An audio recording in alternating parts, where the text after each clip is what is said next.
All right, man. I want to wish everyone a happy holiday season and a happy, healthy, and higher-minded end of their year.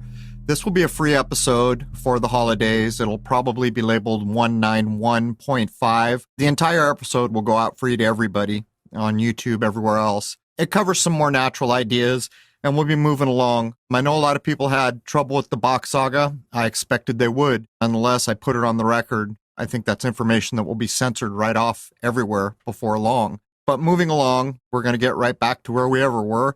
And we've got a really special one to open up the new year, and we've got a couple good ones before we get there. But this one is a freebie to everybody, and I hope they enjoy it. It's about understanding that there's so much just right out your back door that in a pinch you could use as food, and much of it very healthy. There it is, man. And again, happy holidays to everyone. Cheers. All right, man. Welcome to Crow 777 Radio. Today, Jason Lindgren is with me and Simon from the Great White North. We're going to be talking about plants, basically, but not just any old plants. Most people are unaware that almost anywhere you live, there are plants that you can go out in nature and harvest and eat or consume in some way. And that's what we're going to be addressing here today. Welcome, Jason. Good morning, Crow. So how's it, man? We had our first snow yesterday. It was all gone by the time I woke up, but I'm told Boston's supposed to get a foot tonight, so we will see. Well, that's a shame. I'm kind of cold. It's like 55 here. Yeah, I'm kind of in a magic zone. We're so close to the coast. Sometimes it misses us, sometimes it doesn't. But do we have anything for the intro here? No, we don't. All right, man. Welcome, Simon. Good morning, guys. You're up in the Great White North. I'm reasonably sure you've been seeing snow for a while. Oh, well, I'm not that far up. But we had a good snow, and then it got warm, and now we have a little more snow. All right. Anything you want to introduce before we get into the main topic here? It's an interesting topic, and I hope people take it to heart. And I'll preface what we're going to talk about. There are still places in the United States where people go out and harvest actually plants out of a field that they did not cultivate, that are growing in nature. One of the examples I can cite is when my wife and I stopped to see people in Arkansas. We went out to the pastures where the livestock are, and we harvested a weed. I think it's called poke. It goes into a poke salad, and we consume that. And let me tell you something. You can tell the difference. If you just go get lettuce or something to make your salad from a store, it's night and day compared to what you pull out of nature. But where would you like to start here, Simon? Well, let's start at the top of the list here. Like you say, they're not just any plants. Really what I'm talking about specifically more so are the weeds, you know? And so what's a weed, right? Why do we call it a weed? When you think of weed, what do you think of? Well, you think of a pest almost, right? You think of this thing that aggravates you and that you don't like and you want to get rid of. It's got a very negative connotation. Super negative connotation, right? And for what reason, right? Well, because of the Bible there, right? That's the whole story of Cain. Now we're throwing you out of this great place and you're going to have to scrounge for it, and weeds are going to choke what you try to cultivate. I think that's the earliest mention, but go ahead. Sure, right. And now there's all kinds of things you can buy that Monsanto makes that you can spray all over the place and it'll kill your weeds for you. But obviously, here's what I'm bringing forth is that's a ridiculous mindset. And what I'm trying to say is we're switching the mindset on these plants. And so, again, weeds, just, a programming term, really, as far as I can tell, just to get you worked up and to get you angry about something and get you to buy something to spray on it. And so what I'm saying is all these plants, they grow all around us and they're super useful. So like they're food and medicine. And so a lot of these plants, it's like it's like a scale. There's food and medicine, let food be thy medicine or something like that, right? And so are they food or are they medicine? Well, they're not either or, right? It's a sliding scale, in my opinion. You could say super medicinal plant on one side, super nutritive, more like food on the other side. And somewhere on this sliding scale, all these plants are, right? And so depending on, is the taste like milder and, can you eat more of it and has more nutrition? Well, then it's more of a food and, you would consume a whole bunch of it.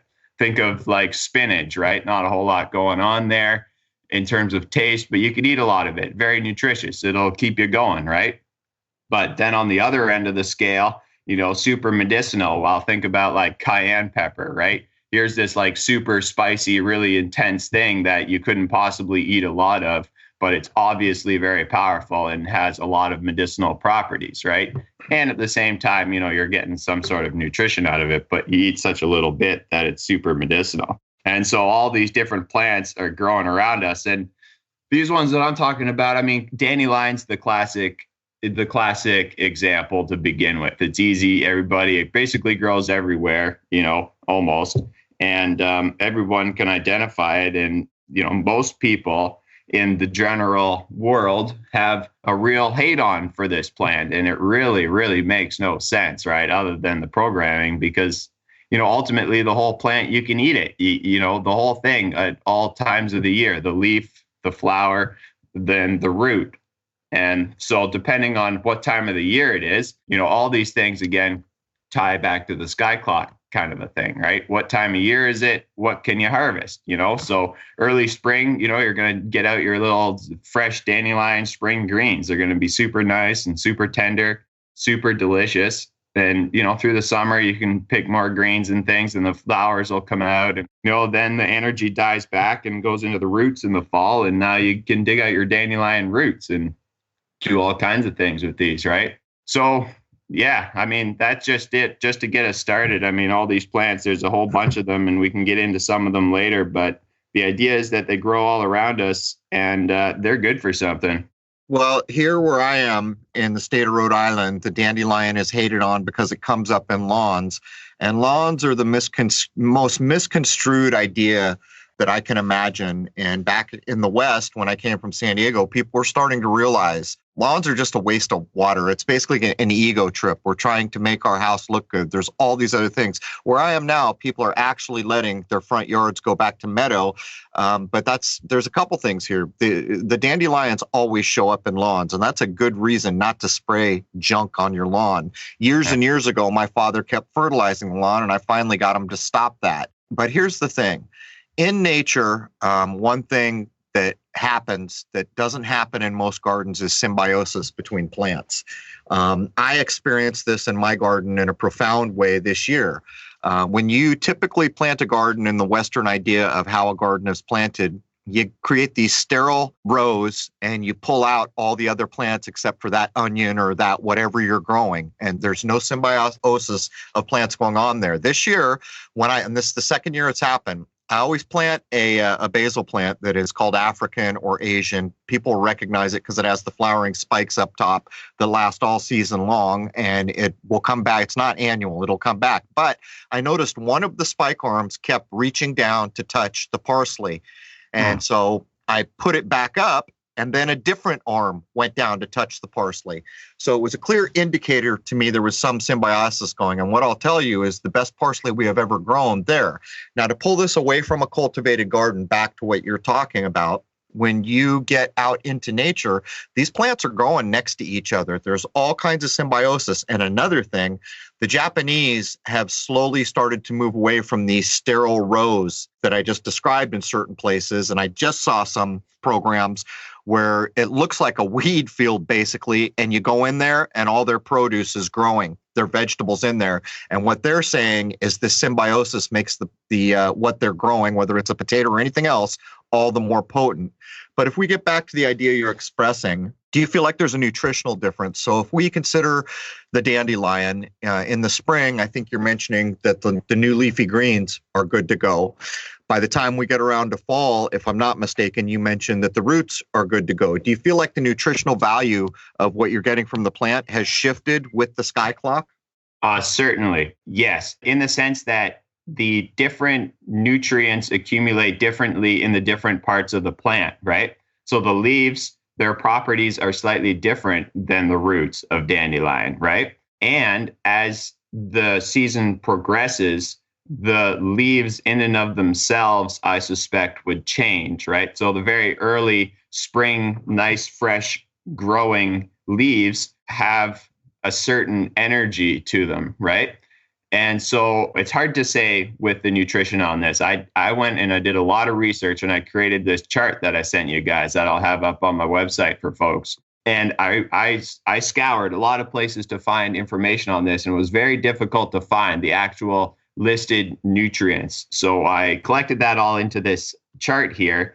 And I don't know about the nutrition exactly on how that changes, but what I would say for sure changes is the energetics of the plant, right? So there's life force in this plant. And so that early growth, where the energy of the plant is now, where it's putting forth its energy to grow, there's something there for sure, I would say. And so that young leaf has more of that life force energy, in my opinion, than the old mature leaf that's in the middle of the summer that's just sitting there collecting the energy from the sun, for wintertime kind of a thing, right? And so then the same applies for the roots. So if you were to dig up the roots in the middle of the summer, the energy in those roots would be much different than if you dig it up in November, kind of a thing, right? So you can imagine the plant is sitting here on the ground all year. It's growing away. The fall comes, all of this energy that it's stored all summer, it now directs it down into the root. And so there's a noticeable difference when digging up dandelion roots in the summer. They're all sort of tough and fibrous, and they're not very good, and they're difficult to chew. Come fall, and you dig them out after the frost, even better, kind of a thing. Obviously, before the ground is frozen, if you're in that kind of a place, the root is very tender and it's very sweet, and you can tell there's a lot going on there. And so, absolutely, all of these things are change with the sky clock. And the nutritional values, well, they must also change, I would say. Like that root, for example, digging it up at the appropriate time would almost certainly have to have a higher concentration of nutrition in it, just based on the way that it tastes alone. So we need to put a couple common sense ideas out there in the world just to make sure we're doing our part here. If you do not know what a plant is, do not ingest it. Do not eat it. People who collect mushrooms can tell you this all day. There are many plants that look like another plant that are poisonous. So let's just get that on the record. If you don't understand what you're looking at, don't eat it. Most people understand what a dandelion looks like. But here's another thing. In the Gerson method, which I've talked a lot about, which has used the juice of plants to cure cancers, the idea is that when you juice the plant, and this will relate directly to plants in wild, like we're talking about, and I'll tell you why. When you juice the Gerson juice, you're masticating it carefully where the heat doesn't go up, and then you're pressing the juice out. In other words, the particles and the cells are still alive when you drink it. You are literally drinking life. Since you've removed all the fiber, your digestive system doesn't come into play so much. It pretty much absorbs almost straight into your blood. But the main point here is you are literally ingesting the life force of that plant. Now, if you go out to a dandelion and you understand that it's a dandelion, and you understand that no weed killer or fertilizer have been sprayed in the area you're harvesting your dandelion, like Roundup as an example, if you know it's a safe place to get a dandelion and eat it, when you chew that up, you're masticating it, but you're not destroying every cell. And when you eat it down, that's different than when you go to the produce in your grocery store, because many of those things were harvested a week or more back. They were refrigerated or any number of things. The life force has diminished with every hour that's passed.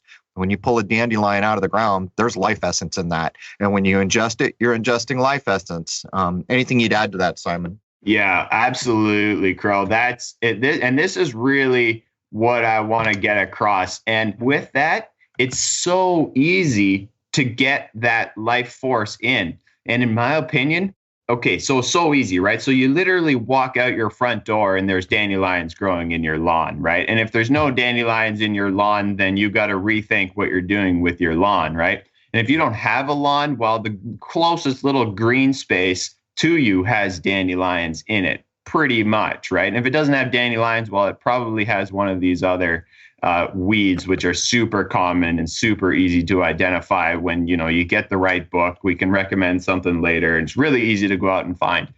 Literally your front door right there, dandelion green growing. You're walking out the door anyway. All you got to do is stop and bend down and pick a little piece of it and put it in your mouth, right? That's it. And now you're getting some of that life force from that dandelion into you. And even just that, you just take one tiny little nibble and you nibble on it, I would say that's, infinitely more beneficial than passing up on that dandelion, right? Like, not only have you taken it into you, but you've now cultivated this whole mindset of curiosity and wondering and all of these things, right? Because you actually stopped and you looked down and you identified a dandelion, and now you picked it and then you put it in your mouth, right? And now you're chewing on it and you're getting all of these tastes. Like, these are all tastes that you would almost, like, you basically never have tasted these tastes before from the grocery store, right? Especially if you're not used to eating vegetables, right? And so there's this whole new excitement going on in your mouth. And just having that little bit of a taste of it is like a toning. It's almost like you're working out your internal organs, right? Because these tastes, it just activates so many things. You'll feel your digestion begin to activate, and you'll begin salivating more. And all of these things will happen just from having the tiniest little nibble. And that life force, I suspect there's so much of it in just the tiniest little piece that it's so beneficial.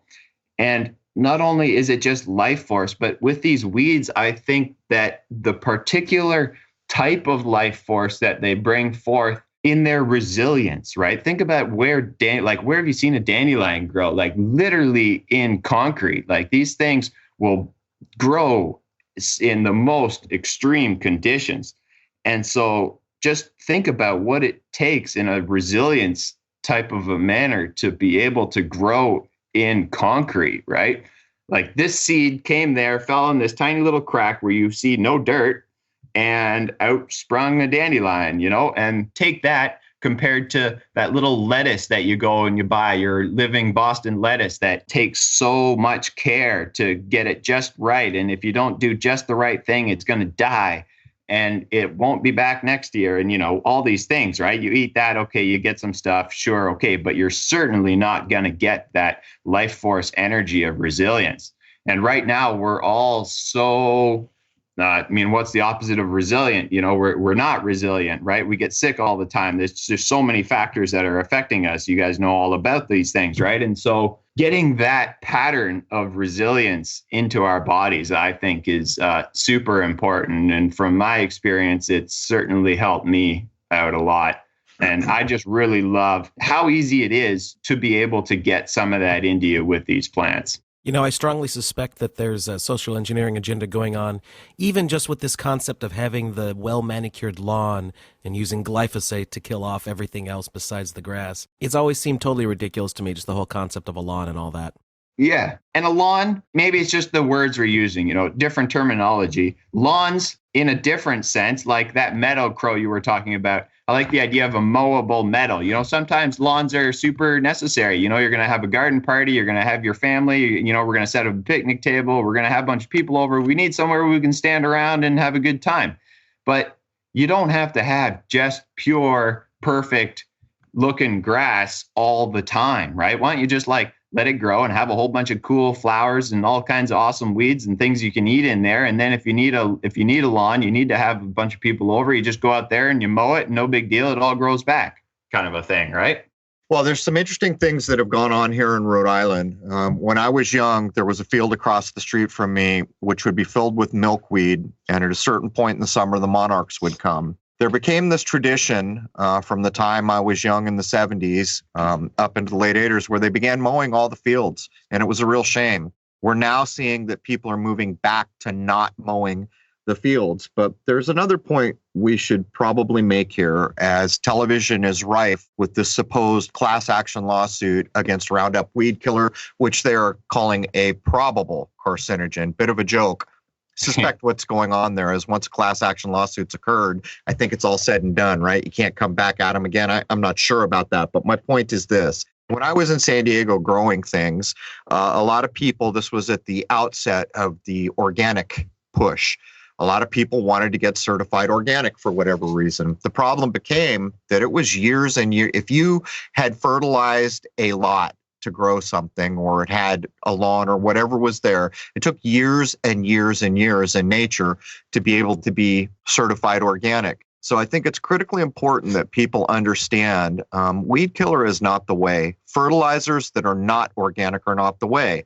Now, I fertilized my garden this year, but what I used was old crushed up lobster shells and everything from that industry, all organic, no chemical. And I use very little of it. There's no need for it. But I think that's a critical thing, because if you walk out into the world and you pick a plant that you know is supposed to be good for you, and yet it's been sprayed or fertilized, I think we can question the nutritious validity. But where do you want to go from here, Jason? We have a whole list of different plants, and I think it's probably a good idea to try to get beyond the dandelion so people start to get the scope. Though, Simon, most of this list is put together for your area, right? Up in the Great White North? Well, Eastern United States, for sure, I would say these plants will basically all grow. What about starting right here on the first paragraph he's got written here, this concept of superfoods and how they're marketed to people, but only people with money can afford them. It's, again, kind of a social engineering thing where they're convincing people that you have to have a lot of money to be able to afford these things that are so amazing for you,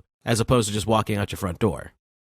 Yeah, that's it. This is it. So I'm calling these things free superfoods, right? Because of that, so I looked up superfoods, and of course, dictionary definition is basically a food that's good for you, right? So that means that the term superfood is just a marketing thing, because spinach is, all these things that we can get are superfoods. But the superfoods that you see for sale most of the time don't come from anywhere near you, are super processed, and again, come from somewhere over the sea, and is something that you couldn't possibly grow where you live. And you need some higher authority to process it and do everything, and then send it to you in a freeze dried container so that you can keep it for 8 months on your shelf, kind of a thing, right? And then you spend $50 on it and it only lasts you a few weeks, right?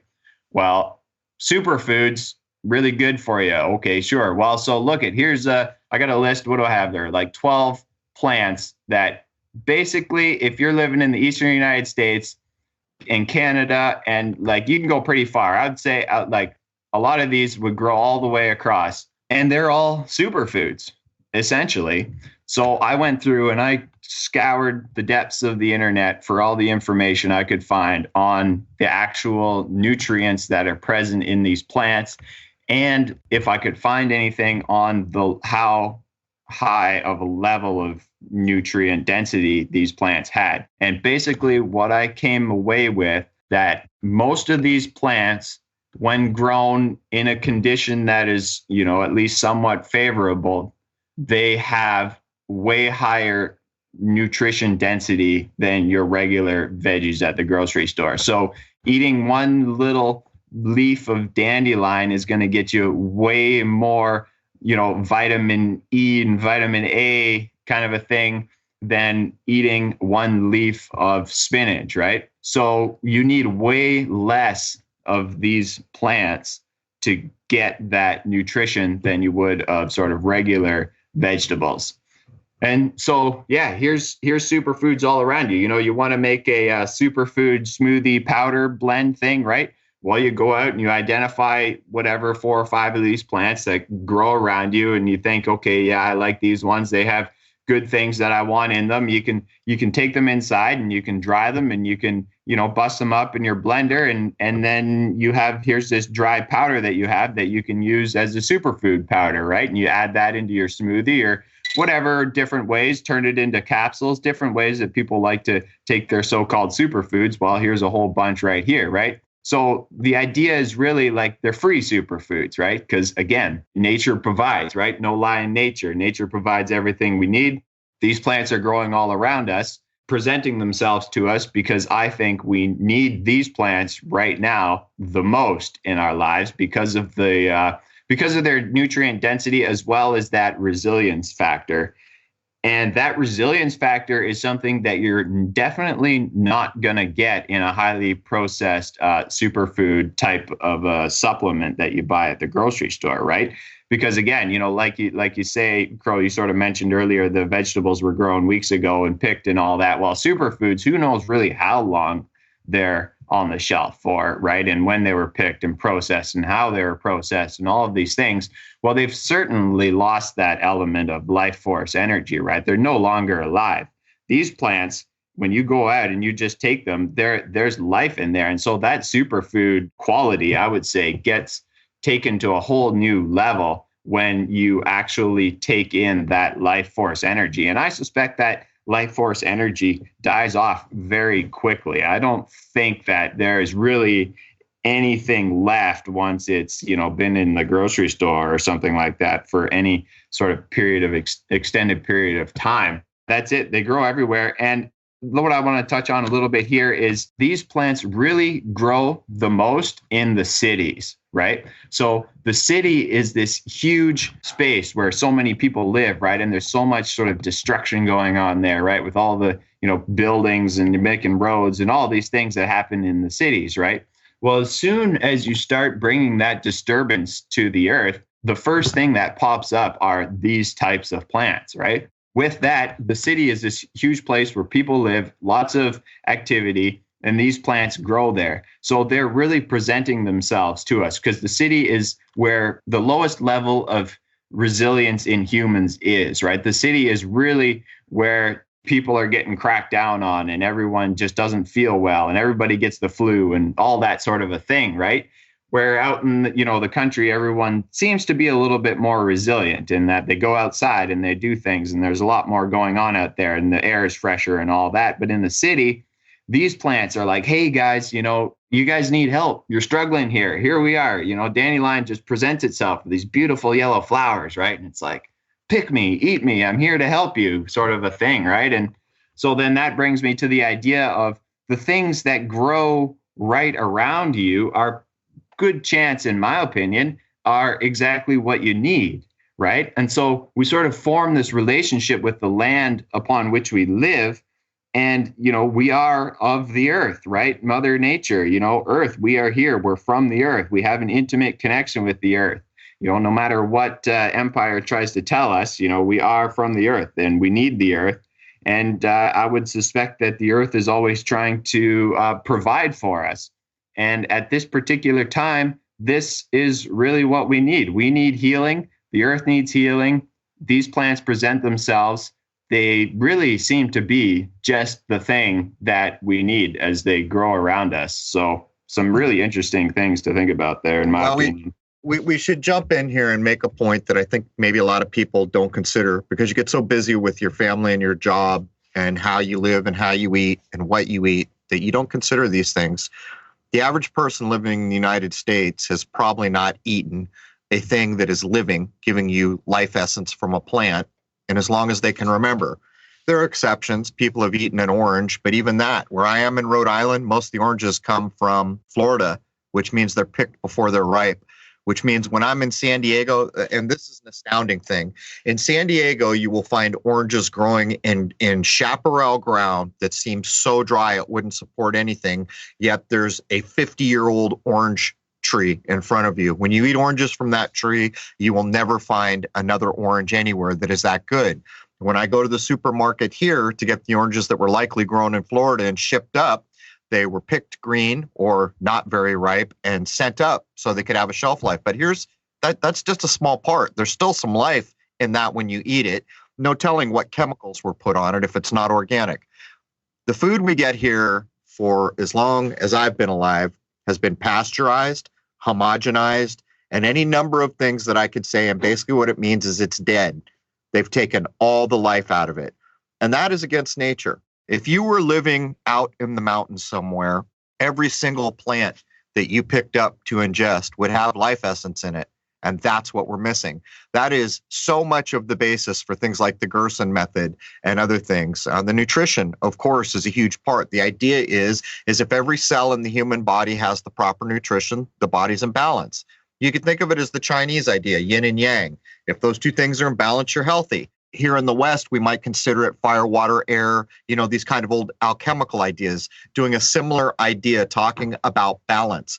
But my point here is, I think it was I know it was before 2005 because my father was still alive. He told me about a place where for some reason they loopholed and they were still making apple cider. They were pressing it right there and then with an old style press. In other words, that apple juice was alive. The life essence and the nutrition in that apple was as good as it's ever going to be. It was harvested on the spot, not too early, not too late. And we could go there and actually get living cider. There's nothing like it. In short order, the state came around and said, you can't sell this anymore. You need to pasteurize it. Basically, you need to boil it until you've killed the life essence. That's where we've come. And to put a fine point on it, lots of people come to the United States from Europe and they say, what the hell's wrong with your cheese? They're used to over in places in Europe where the cheese is even still alive. Guess what? Here in the United States, our cheese is not alive, been pasteurized. Cheese is supposed to be alive as if it were a yogurt or something similar. And just before I get too far off point, even the yogurts we buy here, look at the ingredients. Yeah, it might be alive, but I'm not even sure you could qualify it as yogurt. There is so much damn sugar and other things in what they're calling yogurt as to make it a mockery. So these are the important reasons. But Simon, do you want to outline a few plants that we can cover? Yep, absolutely. Why don't you just mention some of them by name so people can have it in mind? Okay, so just real quick, there's some great books out there, obviously, a lot of great books on this kind of a thing, right? And a lot of these plants grow on every continent around the world, apparently, in slightly different forms. So basically, it's the same, the family of plant or however exactly, I forget now, with the way the plants break down. Basically, these plants are so common, they grow all over the world. And dandelion, classic example. The next one that I really like is the red clover. So here's another one that's fairly easy to identify, has a really nice, kind of pink flower that comes out in the summertime. Everybody can identify, the 3-leaf clover, right? And it's, the classic sort of a clover thing. And so here's another plant that literally grows all over the place, grows up for free. I see it all the time in construction zones or, somebody's just done something and made a big pile of dirt. And there's red clover growing on there along with a whole bunch of these other things. And, this plant is so powerful. If you go and you pick up some of the herb books, right? So again, different layers. There's, the herbalism aspect, the way herbalists look at plants, which is, very medicinally. This plant's super popular in there. But then at the same time, it also has all of these really great nutrients because with these red clover, they put it under the nitrogen fixing, so now I'm talking about a whole different thing. But basically, it works with microbes on its root nodules and it exchanges starches, sugars to these little microorganisms in exchange for nitrogen kind of a thing, right? So normally nitrogen's not really available. You need to get nitrogen from dying life, basically. But there's nitrogen in the air all over us, all around us. And so these plants have this affinity to be able to take nitrogen from the air, atmospheric nitrogen, and make it available in the ground for other plants to use, right? So you were talking about that symbiosis earlier, and red clover is a perfect example of that happening. So red clover is making the ground in which it grows better able to support the life of other plants, right? Which is amazing. And so that's what this plant is doing. Well, so maybe if that's what it's doing in the ground and on the earth, maybe that's what it does also in our bodies, right? I always like to think about what the plant is doing on the earth and how that corresponds to what is happening on the inside, kind of a thing, right? Because, the correspondence, right, is always a big thing in alchemy and so on, right? You can think about that. So red clover, really, really great, super high in magnesium, calcium, vitamin C, iron, there's a lot of different things, right? Another great one are the thistles. So thistle, you think thistle, oh my God, what am I going to do with a thistle? This terrible spiky thing is going to hurt me, right? That's what we think when we think of a thistle. But no, I mean, yes, maybe if you go in there and you get the really spiky one and you just go at it and you're not nice to it, it's going to bite back, kind of a thing, right? So there's the idea of making friends with these plants almost, right? So instead of just like stomping in there and getting all angry at the thistle and then it pricks you and then you get even angrier and all that kind of a thing, well, you go in there with curiosity and an open mind and just sort of be nice to it and look at it and touch it gently and observe and see what it's all about. And then, of course, you can use the whole plant, right? So the leaves and the roots, again, different times of the year, different parts of the plant, and different properties of that plant. And the thistle leaves are really neat. And especially, again, I'm just going to step back a little bit, is the idea of which part of the plant to pick at which particular time of the year, right? This is really important for you to get the most goodness out of a plant when you're picking it. And it's that part where it's growing. They call it the meristem, okay, sure. But basically, it's that fresh, young growth. Where is the energy of the plant at that particular time of the year? That's the thing you want to pick. So when there's this thistle growing, there's an obvious part on the thistle at the top where there's a nice, young, supple, tender part of the plant that is growing. And that is always the part of the plant that is the best. And so you can pick these little parts. And with thistle, you wonder, how do you deal with the spikes on it? Well, I really like the idea of making this like thistle juice lemonade. Really easy. Go out, take your scissors, say you got a bunch of thistles in your garden. You go out and you snip a bunch of the thistles, and you don't just have to get the tender part, you get a little bit extra and you snip it. You bring it in the morning, throw it in your blender, throw in some water, throw in an apple, a little bit of lemon, bust it all up, and then strain that. And so now the blender has busted up all the thistle prickly parts. It's sort of turned it all into a nice mash. And then you put it through your cheesecloth or your strainer and you strain it out. So now you have no pulp, and all you're left with is this delicious, sweet, lemony, thistly drink. And, it's delicious because you have nice sweet apple and lemon in there. And then those things are all good on and in and of themselves. And now you also have all of this life force and nutrition from this thistle, and you used a thistle that grew for free in your backyard. You didn't get angry at it and spray it and pull it out. You actually made friends with it, and it's providing something for you. And because thistle's growing in your backyard, well, the good chance that what your body needs right now is present inside of that thistle, right? So on my chart here, you can go down and I have the sow thistle listed, right?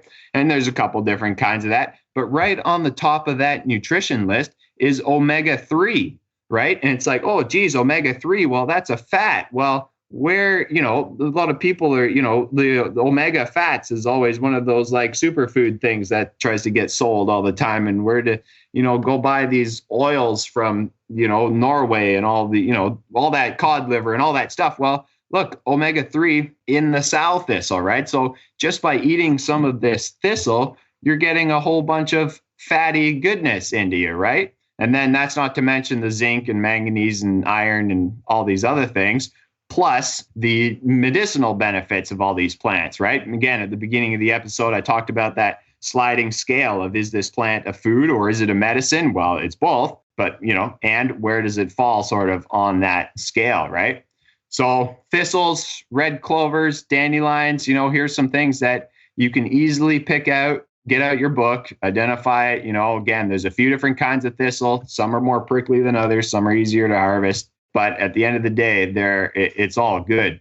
Let's talk a little bit about juicing for a moment, because that was part of what you just said. Here's the truth about juicing. To juice in the best way you can, if you want to buy a juicer, it's not cheap. It is not cheap.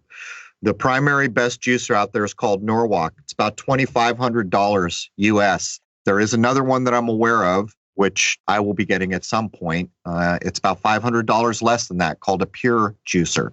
These are both approved by the Gerson system. Now, here's the problem. When you put something in a blender, you're going to get the nutrients. You've harvested it fresh, as we're describing here. but the motion of those blades is going to destroy cells. Whether or not it destroys them all, I guess it's about how long you blend it, how much heat gets there, and how much those blades spin. So while you will be ingesting the nutrients, if you want that life force, there are differing levels of how you juice. If you want max life force, you have to do what's called mastication, which is grinding. Like, remember the old hand grinders people used to use back in the day? You always see someone like with hamburger using a hand grinder. One of those hand grinders, if you put apples through it, as an example, or carrots, that's not destroying the life force. Then if you take that pulp you've made, wrap it in a cloth, and press it, what comes out of there is the max life force you can get. And I think we should make this distinction for people. It's not for everyone. Everybody cannot afford these other juicers, but I will mention, and I was surprised because I was looking at the Pure Juicer the other day linked from the Gerson website. They now have payment plans, so you don't have to pony up if people are interested in this. And these are the juicers that are used to cure serious disease for people using the Gerson method to try to beat some form of cancer or other known serious diseases. And I just want to put that on the record so people understand. So many of these dang juicers that you go get at Walmart for $25 or something, the first thing you'll notice is there's a metal grid that the juice is forced through. If you look at the size of those holes, you'll immediately understand what it's been designed to do. It's designed to destroy every cell. And in destroying every cell, the life force is gone by the time you ingest it. Not only that, it's spinning, blades are spinning, everything is spinning, creating heat. If it goes above 110 degrees, it's for all intents and purposes been sterilized of life pretty well. And I just want to get all these points on the record. Jason, where do you want to go from here? You know, I'm quite curious if there's something to the different areas that people would live in. For instance, years ago, what would grow when they would be doing agriculture? And I'm talking about like a long time ago. Would they allow weeds, for lack of a better term, to grow with them because they knew of the symbiosis that was necessary amongst all the different plants? Well, I mean, that's a good question, right? And I think the question that goes along with that is, how far back in time are we talking, sort of a thing, right? So a couple hundred, 100 years ago, I don't know. But what I do know is that our ancestors brought a lot of these plants from Europe here.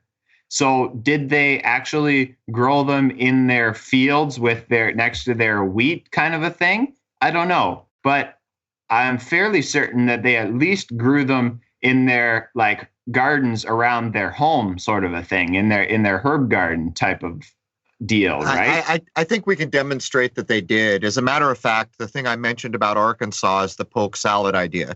You can go out on almost any fence line and find that. So what we find is if we were going to go back 100, 150 years or whatever you want to put that before industrialization of farming idea in place, those people knew what was to eat in the natural surrounding. And so if you're thinking of a person that knows winter's coming, you're not going to kill things that are edible. But here's something more.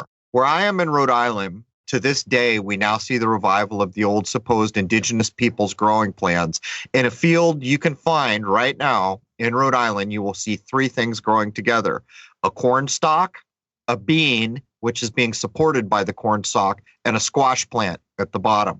There's a symbiosis going there. Not only is the corn supporting the bean, but the nutrients that they are taking or putting back into the ground make it balanced. And what most people have forgotten is even in the most conscientious kind of farming days, there used to be a biblical idea, which is still as valid today as it ever was. You grow for a certain number of years and then you let it go, what's called fallow. You let your field rest to recuperate because these plants are pulling nutrients. You see, when the Indians here where I am were doing it with the three plants I just described, it was a symbiosis, so you didn't deplete the soil. So I think it's very safe to assume that back in the day before industrialized farming, if what we now call a weed was edible, that was not getting pulled because people knew they could live on it. And not only that, their livestock could certainly live on it if they couldn't. So I think it's simple to deduce these things. But I will say there is a big insurgence here where I am. And you can actually go out in places and find the old indigenous peoples method of growing those three plants together to be in symbiosis. But anyhow, sorry for stepping on you there, Simon. Yeah, it's all good. Okay, I'm going to go down that road now. Yes. Okay, that's right. So there's a huge movement with all of this happening right now. And I've made that on the little topics here, is the idea of forest gardening. Okay, so This is the idea of growing plants in symbiosis so that they help each other grow better, basically, right? And with this forest gardening idea, it's that we're setting up perennial type systems. So we set up a system that only gets better with time. Okay. So think of an apple tree. You plant a little apple tree. You got to take care of it at first, and then after a few years, there it is. You no longer have to water it. You can basically just let this apple tree grow and it will get bigger. It will produce more apples and it will require less maintenance as time goes on. So you can think of this thing. I love the idea of an energy audit. Okay. Energy in versus energy out, right? Think of your cornfield out there. It totally boggles the mind when you begin to break down how much energy is required just to plant that 1 acre of corn, say, right? The tractor and the fuel and all of the things, right? Then at the end of the season, he goes out there and you harvest that corn and you get, say, a set amount of, call it calories as a measure of energy, right? Okay, so now you have this energy required in to grow it and you have the energy out that you get from it. Totally unbalanced in this system, right? Obviously, the amount of energy to grow this thing far exceeds the amount of energy that you gain from it. Now we move over to this forest gardening idea, right? And so the idea of forest gardening is that we're observing nature and then we take the lessons that we learn from nature and we attempt to apply them in our own gardens. So here's the idea of exalting nature, right, Crow? So when in alchemy and spagyrics, you can take these plants and humans have the ability to exalt them to a higher level of potency, right? You've discussed all of these things. So I think that this is a very similar concept applied to the idea of growing plants. Okay, so we observe nature. Nature's growing, there's this hedgerow, in the field, and there's, 10, 15 different plants that all grow there, and nobody takes care of them, and they all grow by themselves, and a bunch of them are edible, and they support all of this life, and all of these things are happening there. So, so you get on your observation goggles, and you go out there, and you look, and you see, what's nature doing? Oh, well, look, I noticed that there's these different layers. We have these, like, dandelions growing down really low, and then we have these little bit higher, we have some raspberry shrubbery that's a little bit taller. And, in between there, we have some other plants. And then we have this vine that's growing up. There's this wild grapevine growing up this tree. Look, here's this apple tree right here. And then there's this other tree that I don't know. And okay, well, so there's these different layers happening on this place. Well, so that means that I can grow things in layers in my garden. And so instead of just having a two-dimensional flat plane of your typical field or garden space that is just tilled and flat and you grow things in one dimension or in one, that one single row and that's it. Well, now I'm going to go into my garden and I'm going to try to mimic what nature's doing because nature seems to be working really well and nobody's taking care of it over there and it just keeps on growing and becoming more abundant. Well, I want that principle in my garden, except I want the things in my garden that I really enjoy or the things that I need, right?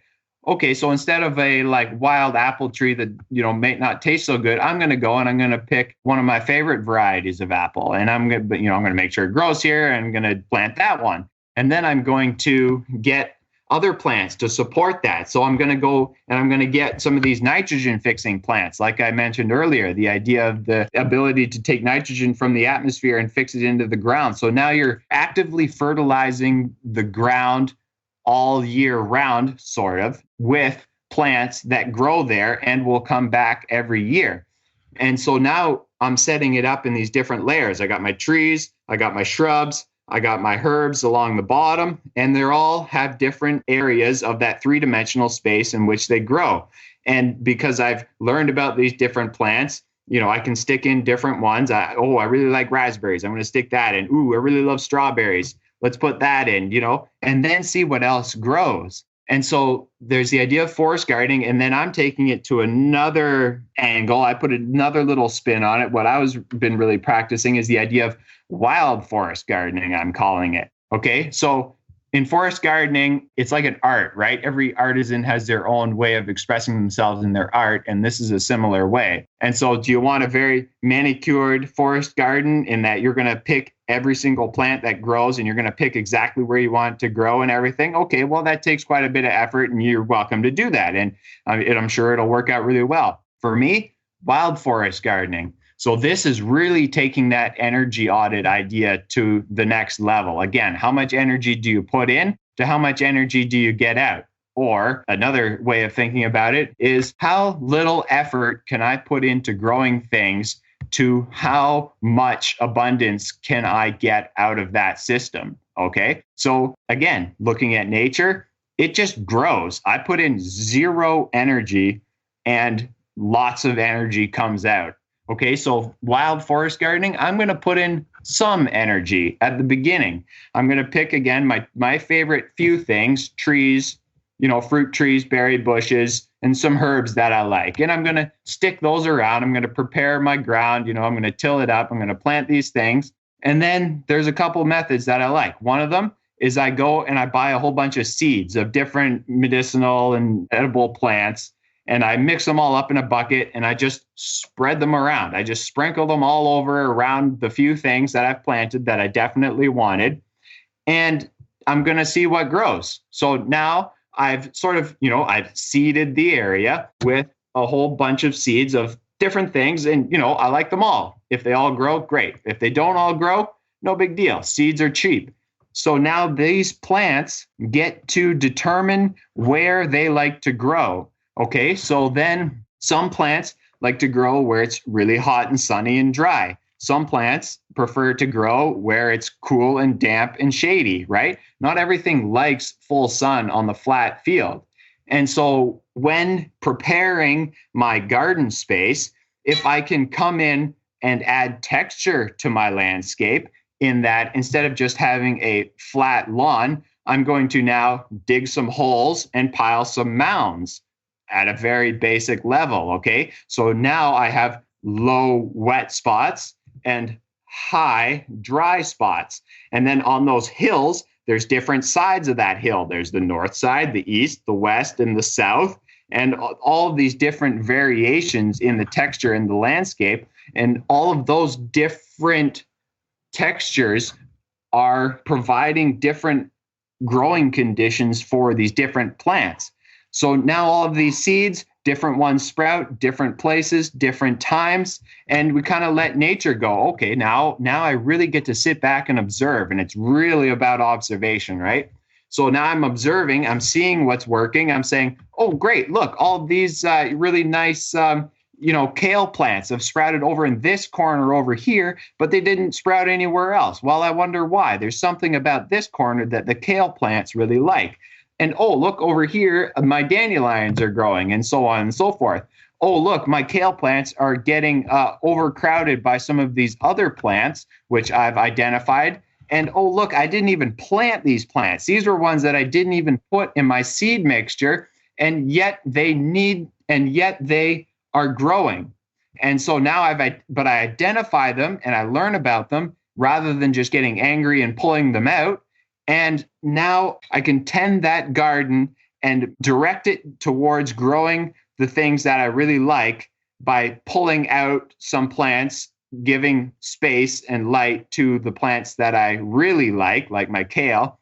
But there's all of these other things that grew, right? So with a relatively low amount of energy in, I'm creating a system that is producing huge amounts of energy. And as the years go on, this system only becomes better because I've set it up in such a way that it creates its own biomass, its own fertilizer. And year after year, it becomes better and better. All right. So let's jump in here. We're getting close to the top of the first hour here. And in closing, I'll say a couple things. The whole thing about what we're talking about is we're all dependent on grocery stores now. And if anything ever happened to the food supply chain, there are so many people out there who would not know what to do.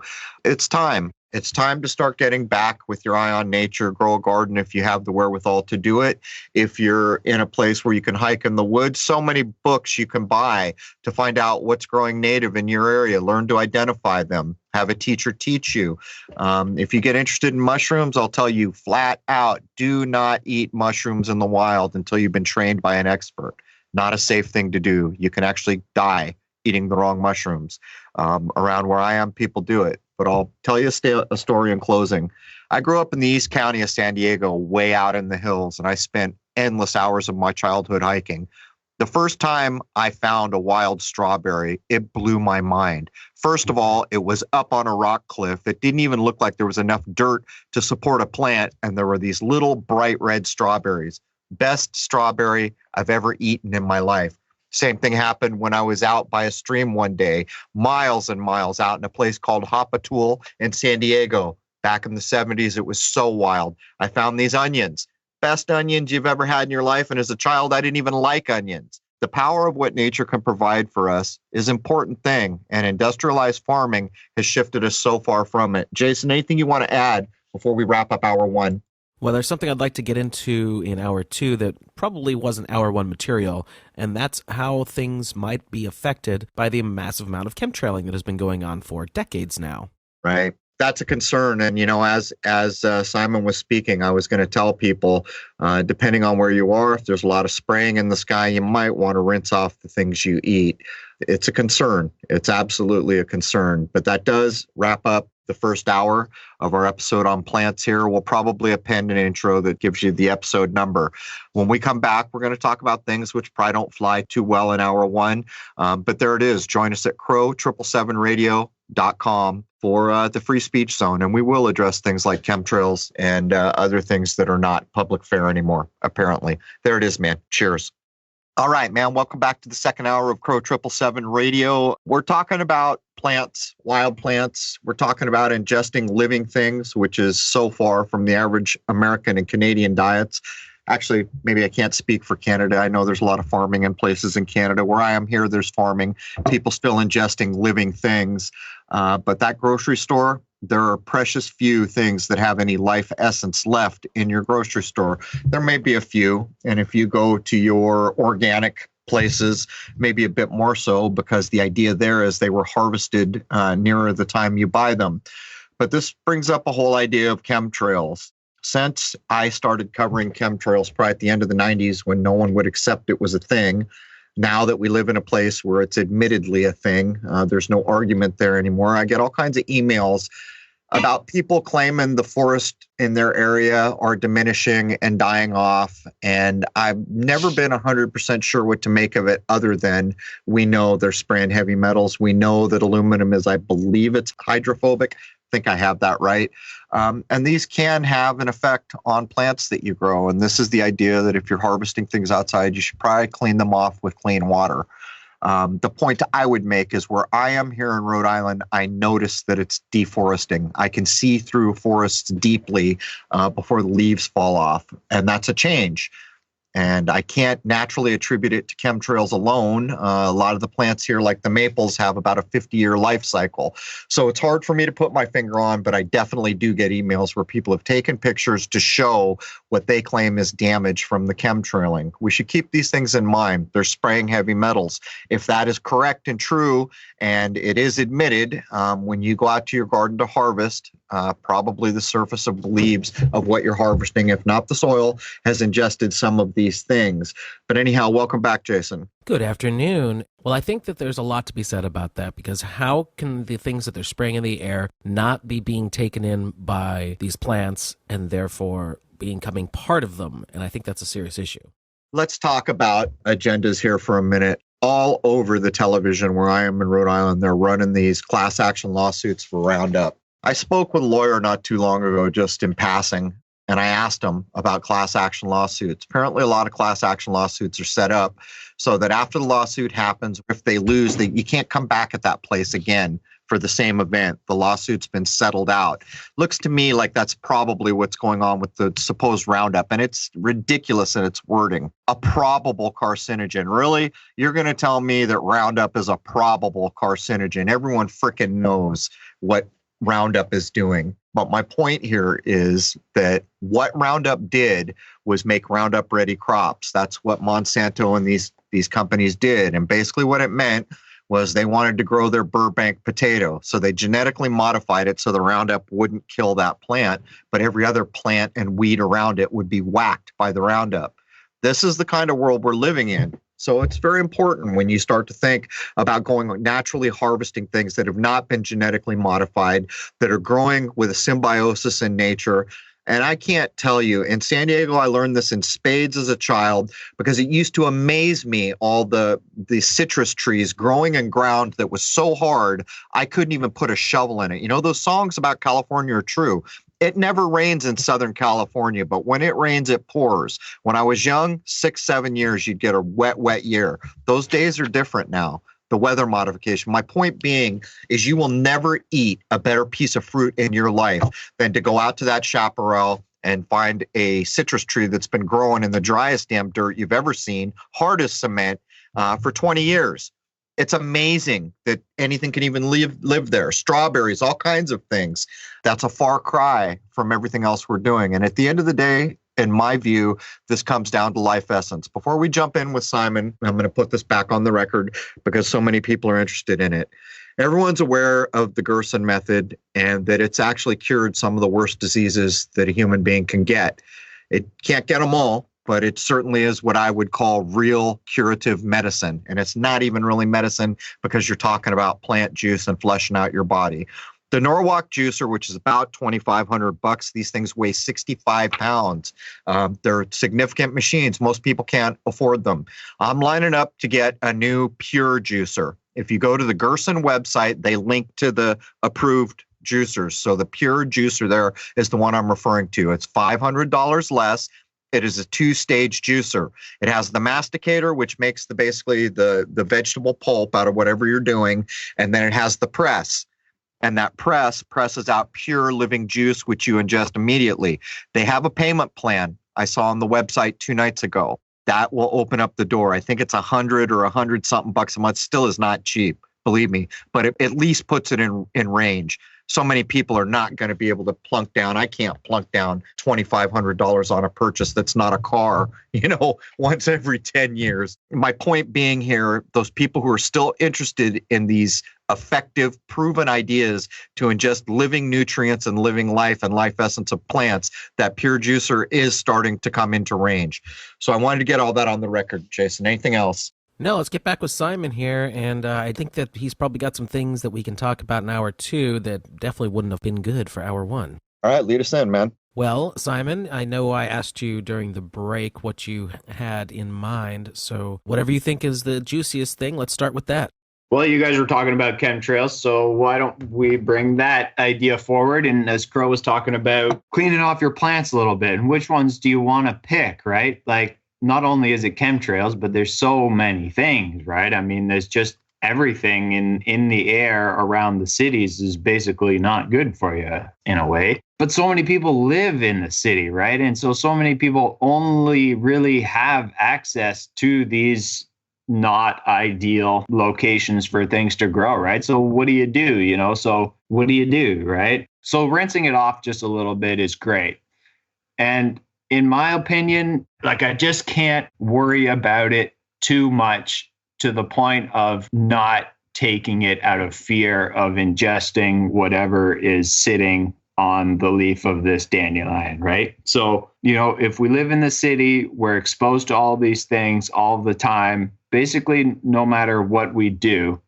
And to avoid something that could potentially have such a huge benefit in, as I mentioned earlier, the idea of just taking in that little bit of life force essence and the resilience that it brings, I think it's important to still engage and connect with these plants and take them in. So we have to do our due diligence, right? So, okay, well, we're aware of all the stuff that's happening. We've made sure it's not an obviously sprayed area like train tracks and golf courses, and it's not on the side of the major highway. It's, just a local little green space that's near where we live, and it is what it is, and there are plants growing there. Well, in my opinion, And the way I was doing it when I was living in the city was to go there and to pick those plants and to use them a little bit and to wipe them off and to just eat a little bit just to get that life force in. And as far as the effects of chemtrails on the way the plants grow and all of that, I mean, it's so hard to say, right? I mean, certainly it must be affecting them. And Crow, you say people take these pictures of the forests and all that. And I see that firsthand. And especially down where I was living before, it was, real agriculture land. And like you say, you can't say that it's just one thing. And I don't think it is just one thing. I think there are so many factors affecting these forests that they're, exhibiting signs of deterioration from the agriculture as well, right? And so they're cutting these forests, they're becoming smaller and smaller. They're only these like small patches, and then all the stuff that gets sprayed and all of that leaches in. And then there's just so many factors affecting these. But in the sense of the plants that we're just growing and what I'm talking about here, I can't get all too worried about that sort of a thing. Like, we just live in that world. And if you're in the city, then you're getting bombarded by it. And, you got to do your due diligence by drinking your juices and, trying to get these heavy metals and such out of your body as much as possible. But I suggest that I think getting in that little bit of life force, in the best way that you can is really important. I think for an average person, that's a true thing. The Gerson method makes a distinction. You can use the masticating juicers and actually extract juice, but they make a point. If you're a cancer patient, that's not going to get it. It's like Sean. How many people remember Sean? We're going to try to get Sean back, by the way, who's back on his feet making cannabis-based medicines again. Sean will tell you will never cure cancer with CBD alone. You have to have the THC component. So the real distinction here is the majority of us are relatively healthy. We're not dying of cancer, most of us right now that we know of. To get those plants in you, it's critically important. It's life essence. And how much effort does it take to wash them? And by the way, if you wanted to be a little more strict, use distilled water.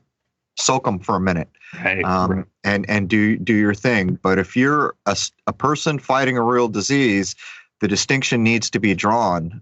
You've become sick because of the toxins you've ingested, almost certainly. There are other reasons, but that's certainly a big part of it. So you don't want to be eating things that are polluted in some way. It's a catch-22 here. I would guess, Simon, the average American, if you took the average American diet, I'd say probably for the average family, 5% of that is vegetable or fruit matter. At this point, so many people ordering in every meal. And even if you're getting your broccoli that way, that damn broccoli is usually so cooked as to not be a vegetable anymore. Who can remember back when I was a kid in the United States, everything was boiled to death? Well, when you do that, you've ruined the veracity of what you're trying to consume there. So I agree with you, Simon. For the average person who's not fighting off some hell-bent illness, just washing it is good enough. So let's pick up there. Yeah. Why do you think it was boiled? That was the culture. The culture was, it had become TV dinners. This is all going to tie to TV again. People started watching TV, and there's your bird's eye this and your Swanson that. And by the way, everything's in a can. The whole canning industry became a thing. Because you got to realize, my grandparents, my parents' lived in a time where they canned stuff out of their garden every year. And then all of a sudden, supermarkets had readily everything in a can. And that became a thing. Well, nobody knew at the time that tin might not have been the best thing to be putting all that food in. So they started lining cans. Would they line them with plastic? The point is the culture has changed. At first, we were convinced science did all these things. We didn't have to work as hard, so we did those things, but we paid a heavy price.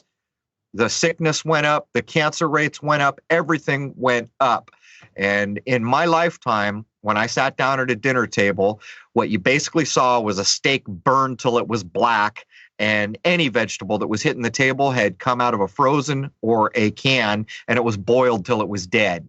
I mean, beyond lifeless and nutrient rich. So if you drank the water, you might get some nutrients, but that was the culture back in the day in the 60s. Yeah. Yeah, it is what it is, right? And as we evolve on our path here, becoming higher minded human beings, we get exposed to these different things, and inevitably it all leads back to nature at the end of the day, right? The more connected we can become with nature. I know you guys had Matt Landman on there last time he was on. That was, at the end of the day, that's what it's all about, right? Is putting down the technology and going outside, right? And, he was talking about his coriander seed there, enjoyed that little story. It was pretty fun, right? And, that's what it's all about, right? And that's just like one little tiny example of, something that connects you to nature. And connecting to nature is what it's all about. And there's nothing more connecting than ingesting, right? This thing is literally now becoming a part of you. It is feeding your very being. And so how can you connect deeper than that? I mean, I don't think it's possible, really. Well, there's another aspect to this that I was considering. As I grew out my garden the last couple of years, we feed the squirrels, the chipmunks, and the birds, and they leave sunflower seeds that get into the garden. And when they start to sprout, we let them.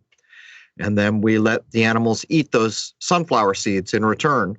But more than that, there may be we don't weed like we used to, like the low things that are clearly going to choke things out. You have to weed those out. But the point I would make is people should look into how the Japanese are doing it. Because what you're pointing out is there's all these native plants that we consider weeds. There's actually quite a few of them. If you begin to understand that if they were growing in your garden, you could harvest those just like anything else you're growing there, if you understood. And the other thing is to go look at those Japanese gardens. It looks like a field of weeds. They're literally pushing back weeds to get down to their potatoes and their other things that they're growing. And it's amazing. And then the guys are saying, well, we realized it was all too sterile the other way. We weren't getting the symbiosis.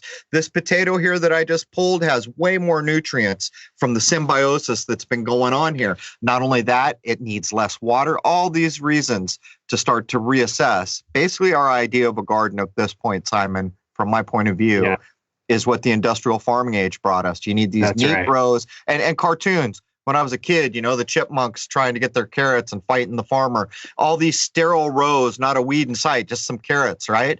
That's not nature, man. That is a human imposition on the land. Sounds like more social engineering to me. Yeah, absolutely. You're right. And I really want to go down this path some more and just emphasize this idea some more. And basically the war ended and they had all these tanks and all of these bomb making material, and they didn't know what to do with it. And it turned out you could declare war on nature, right? And I would say that war just moved on to nature. The tanks became tractors and the bombs became fertilizer and Roundup, essentially. They're the same ingredients and the same factories can make the same thing, right? Let's break down for a moment what Roundup is, because we've said it several times. It's glyphosate. Glyphosate is the thing. Yeah. Weed poison, but weed poison with a purpose, if you want to cover that, Jason. It wasn't just like any other weed poison. It was engineered to do a thing. Right. Very much so. And it's not just for weeds, and it kills people. It kills animals. It kills life. It's anti-life, right? And, so they design it so that it, targets broadleaf, herbs. It doesn't target the grass or whatever, right? It's all mumbo jumbo and all garbage. And at the end of the day, anti-nature and anti-life, and created by empire to lower human. To take over the food supply, right? Let's put a fine point on this. Let's draw the parallel. So they engineered this thing called Roundup, which was a weed killer, and it did. It aimed at broadleaf, it aimed at insects, it aimed at all these things, except that Burbank potato or that certain kind of carrot. And by the way, there's a whole story on carrots. Apparently, there was a time when a lot of carrots were purple, but get this, the Duke of Orange made all our carrots. I'm not kidding. Look it up. Yeah. But to get back to the point, they engineer this thing so that the crop that's going to get on your table has been sprayed to hell with Roundup, but it didn't die. It lived through the poison spray. Everything around it died. That's what was going on. But I'll quickly flash back to tell you how the Gerson method was recognized. The first idea, everything in this world starts as an idea. Nothing more powerful in our world than an idea. Max Gerson, as a boy, recognized on his farm that when they brought in the fertilizer for the first time, because he was so in tune with nature that all the worms left, and he recognized instantly at age 14 or something like that, that this is not right, man. The worms are gone. This is what we're talking about. That one observation led to one of the very few methods we have to actually fight serious disease. The difference is this.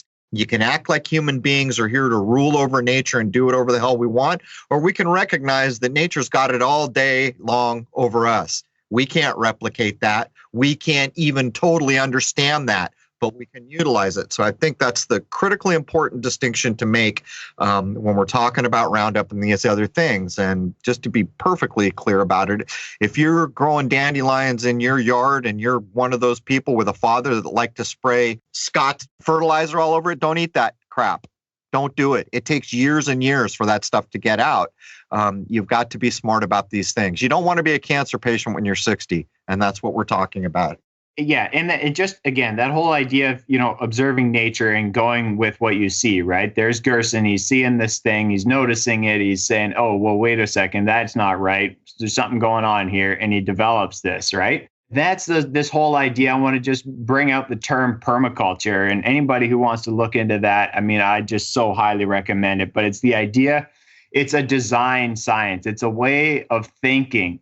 And it all begins with observation of nature, right? And there's all, there are these different permaculture principles, and but basically it's observe nature, right? And then do some things that nature is doing so that you can tweak it and exalt it, like I mentioned earlier, to be able to grow the things in such a way that they work better for you and create more nutrient density, like what you're referring to there in Japan.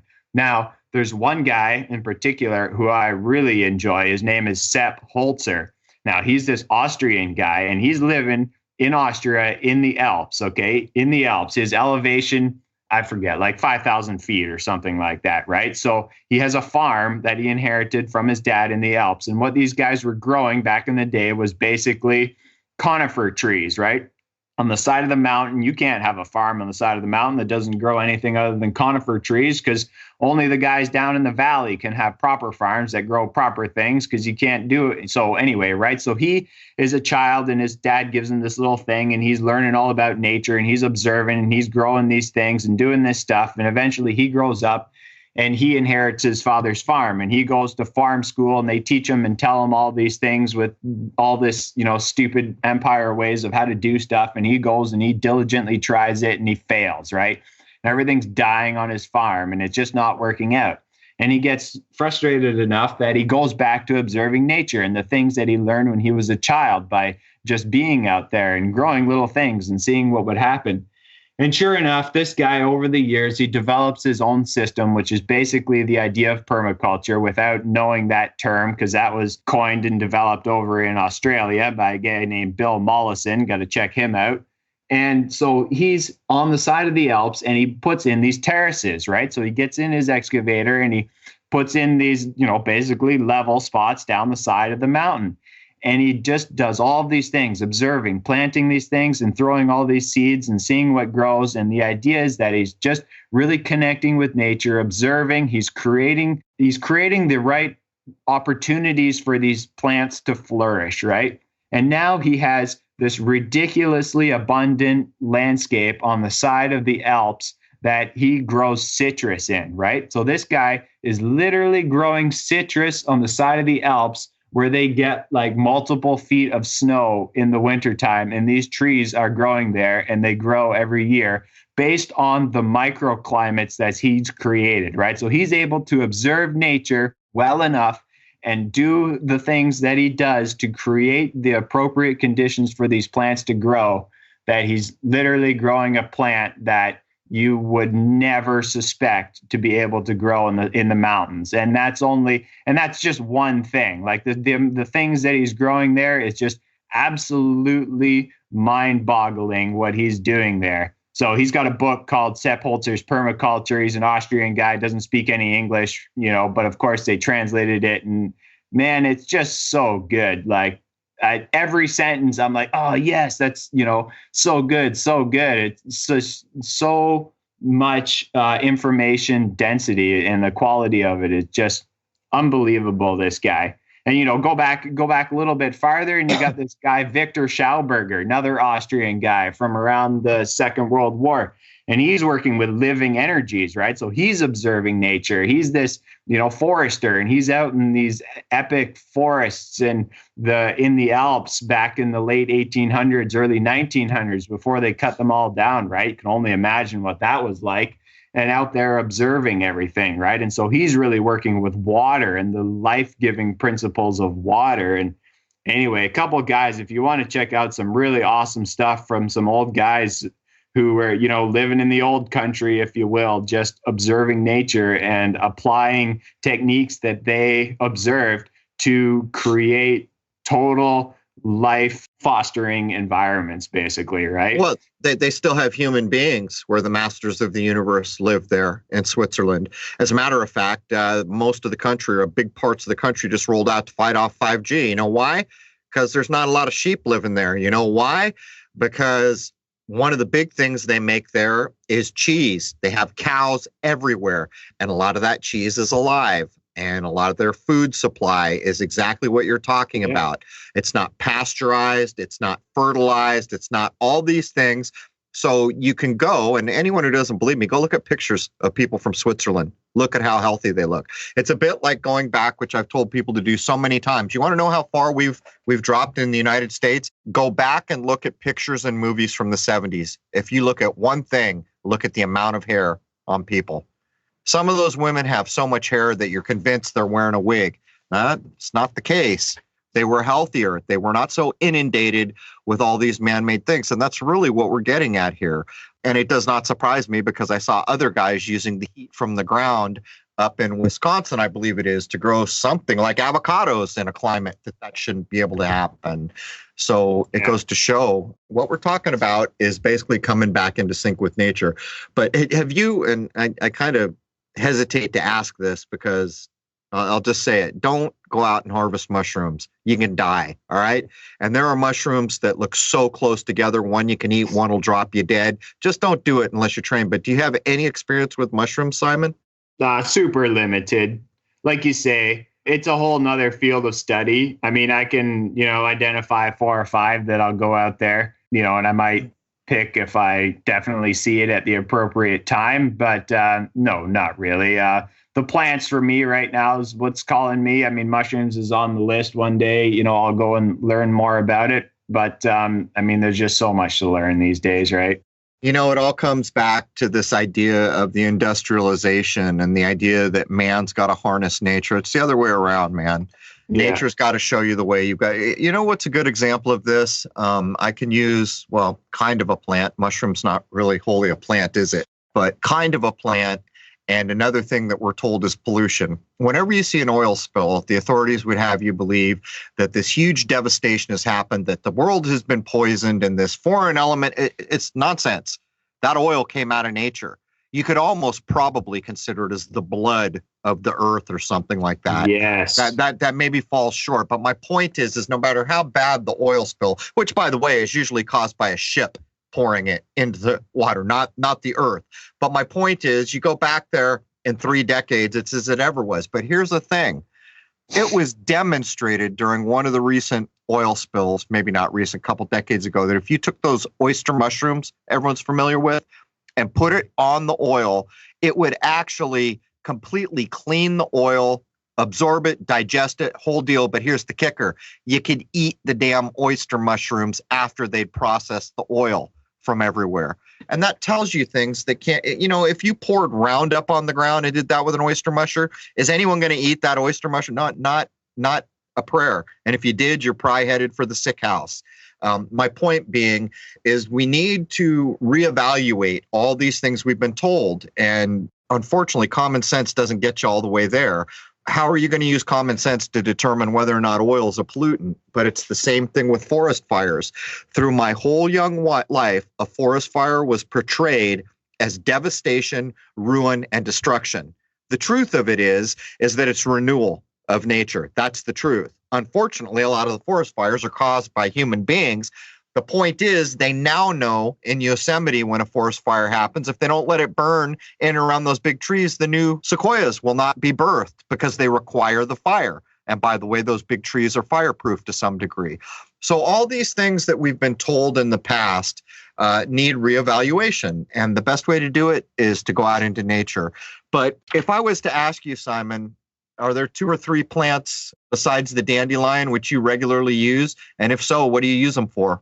Well, let's talk about garlic mustard. Another one of my favorites to talk a little bit about because it has such a hate on in the naturalist world. Especially, it's mostly in the eastern United States, Canada. I would say it's classified as invasive, and it's certainly spreads really well and is certainly taking over some places.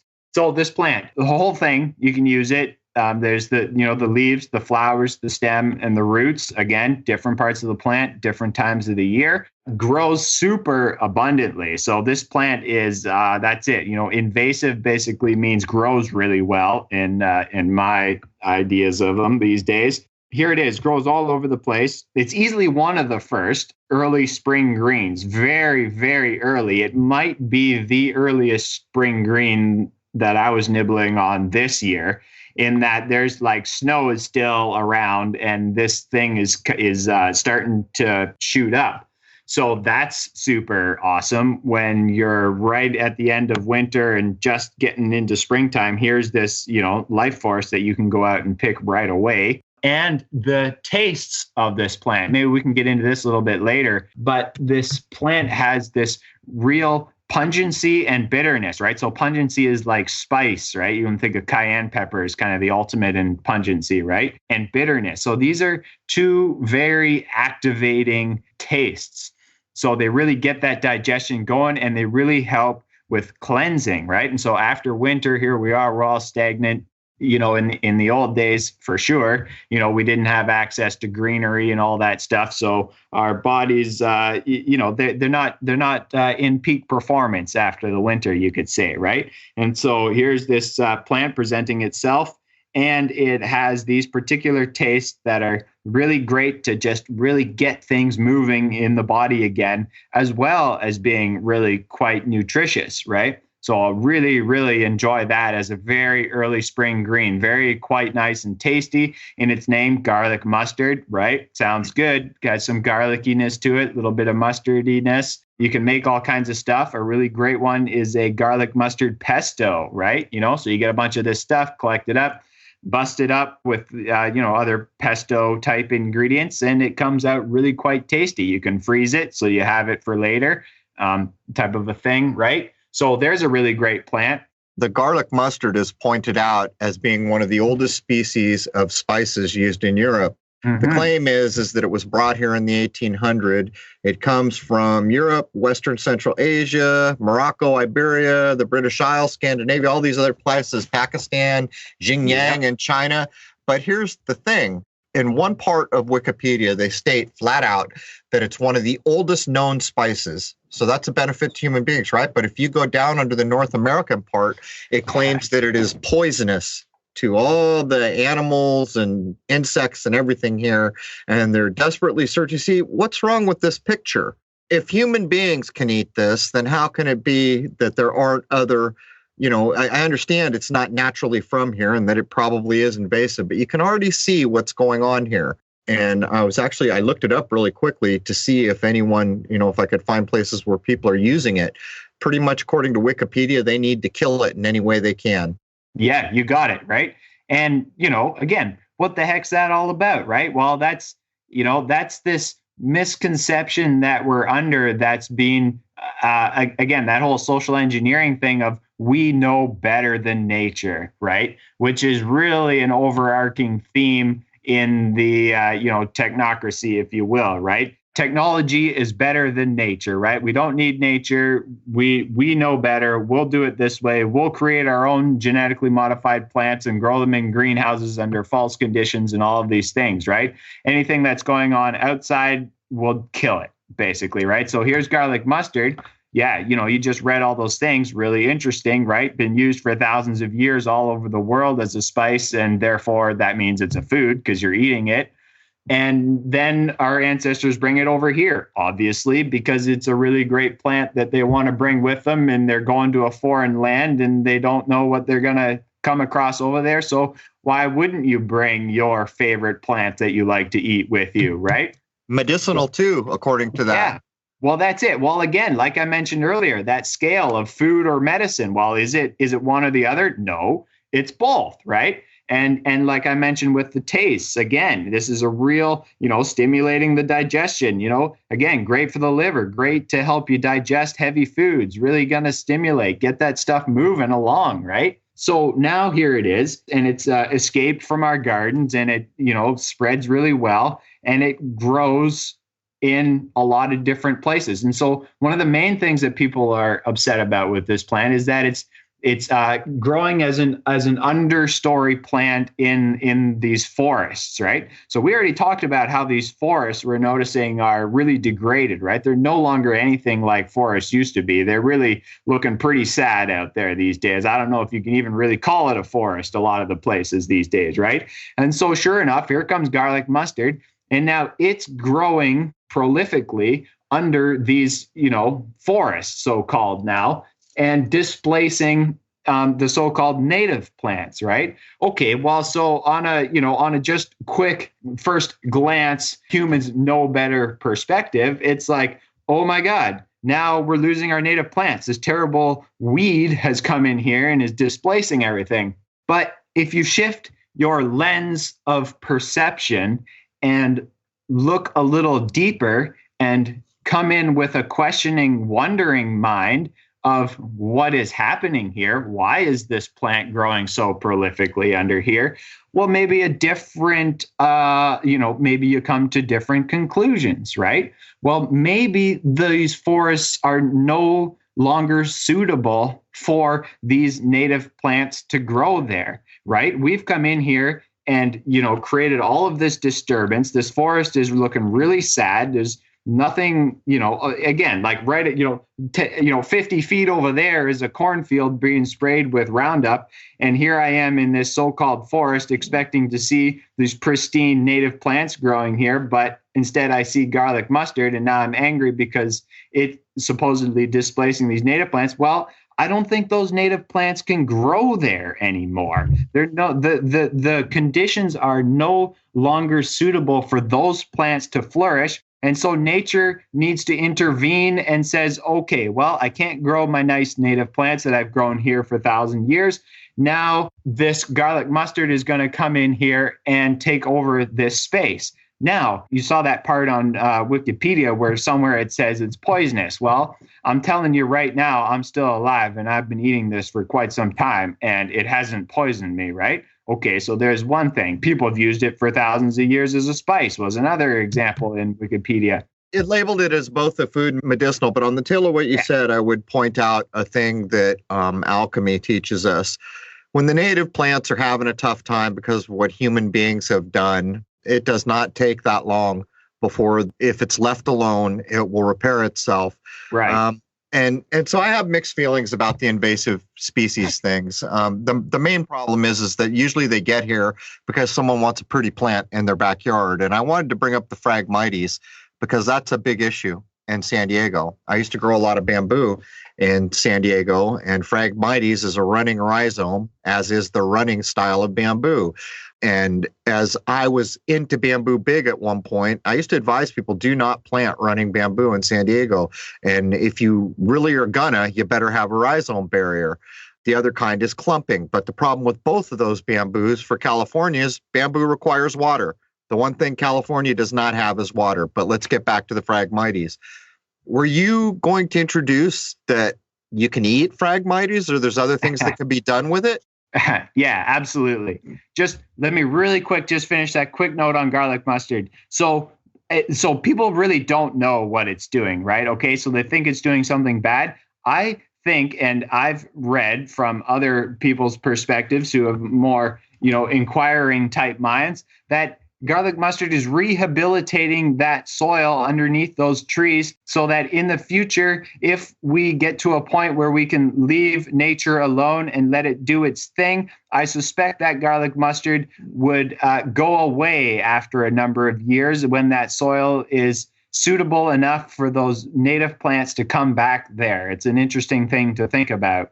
And just one more point on the garlic mustard. Here is nature presenting this super abundant, super nutritious green to all of us in a time where we are all malnourished, right? And right now we're getting angry at it. Well, that doesn't seem quite right. Nature is providing us with a high quality superfood in major abundance right in our backyards.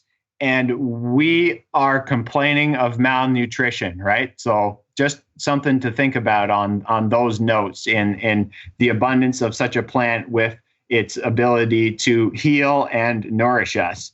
Now, on to Phragmites. This is another of these invasive plants. This one could potentially be more invasive and a little and more intense, right? So Phragmites, we'll try to describe a little for people, is that reed that you see in the ditches growing everywhere, especially around agricultural centers. So that's people mistake that for bamboo all the time. It looks kind of like a cane, yeah. That's right. And in the wintertime when the greenery dies back, it's those, like beige brown stalks that are really tall with the like fluffy grassy head on top that blows in the wind, right?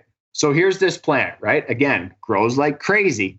Grows in wetlands, mostly in like the ditches and so on, right? So what I learned about this plant is that this is one of the top plants for cleaning out toxins and heavy metals out of the soil and the water, right? Imagine that.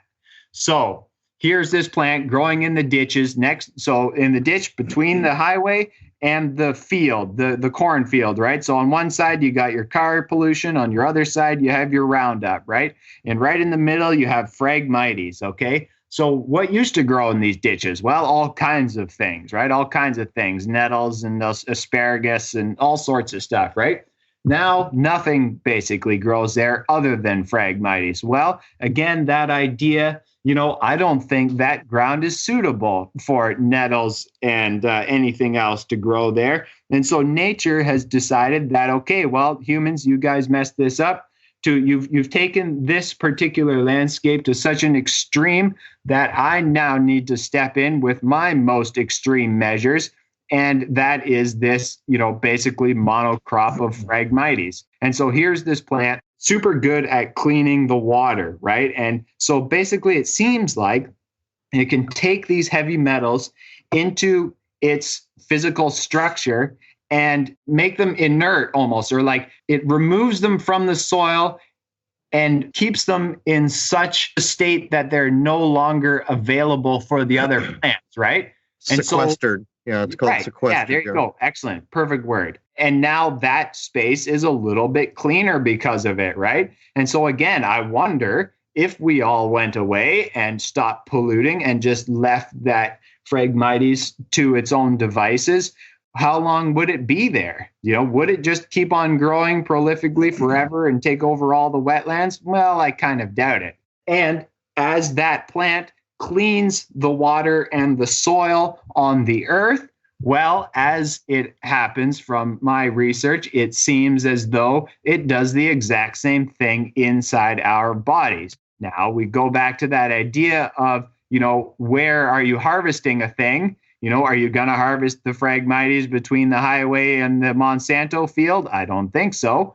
But if you were to get some Phragmites from a, nicer, cleaner spot or grow some yourself, there's some real potential there for making some serious medicines to clean out heavy metals out of our bodies, I suspect. Well, it's an interesting idea that you're putting forward. I'd never truly thought about it in that way because Phragmites in San Diego was a big deal. As you know, it likes water. So the places it grows ends up being a problem for those who are dealing with the infrastructure. But here's the bigger kind of tell about Phragmites. And by the way, I've got a lozenge. If people hear my teeth clicking or something, I apologize. I got a scratchy throat. The Phragmites would take over massive fields. And since it's a running rhizome, like a running bamboo, it's in the grass family, Phragmites is. I think it's a rundinacea, actually, if I remember correctly. It will get 4 or 5 feet thick to the point where really digging it up is not, it's like rebar. That's how tough the roots are. So the way they were doing it was spraying Roundup. I kid you not, on fields and fields and fields of this. And what happened is they were getting so many workers injured. And not only that, it was reported that as they got the heavy equipment to try to pry up the rhizome mass, it was so hot after they'd sprayed it that people could get burned. And I just thought, my God, what's worse, a field full of Phragmites or what you guys are doing? But it is, in fact, an interesting idea to me because I know certainly that what you said is true. Bamboo does the same thing. We did tests on bamboo and urine, and I determined that a running bamboo could become its own porta potty. Cool. People could pee on it all day. And if it was like something like a Vivax or one of these bamboos you can almost watch grow when it sprouts, it would process the urine so quickly as to be a sewage system. And I wanted to put these things into effect when I was involved with it. But unfortunately, there's always politics wherever you go. As a matter of fact, the San Diego Zoo kept trying to get me on board with what they were doing. And unfortunately, I appreciate the San Diego Zoo's plant collection, but I don't appreciate the slavery to the animals. Some of the big cats there have no business being locked in those cages. It's terrible. My point here is I like your idea that maybe this is just nature's response to a bad situation. I wonder indeed. Yeah. And, that's another, we're talking about social engineering stuff here on and off. That whole idea of people who are really there are certain groups of people. Yeah, this whole groupthink idea, not going to get into it. The native plant people, right? And it's like, yeah, native plants and only native plants. We love native plants and everything else we don't like because native plants are the best. And yes, native plants are great. And there's so much about native plants that we can get into and the awesomeness and the intelligence that they hold within their life force of, having grown in this particular place for who knows how long, right? And it is sad that they're getting displaced and we're losing them. And we should all put in effort to try and preserve these and grow them as much as we can because there's so much we don't know about them. When you sign up to a group think and that group think is manipulated by a certain element of empire, say, then you're parroting something that aren't your thoughts and you're not thinking for yourself, right? And so one of the things that's put forward is that idea of spraying them, right? And so, here's invasive plants. We need to get rid of them so the native plants can grow back. Well, I don't know how to get rid of them. But look, Monsanto is going to sponsor us getting rid of these native plants and they're going to provide all the Roundup we need for free. Yeah, that's awesome. Oh, wait a second.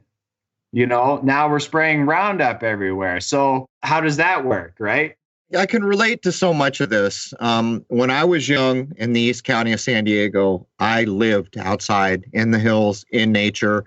And one of the things we did was to test our manlyhood when we were at a point of being male and young and doing stupid things. Who could catch a rattlesnake with their bare hands?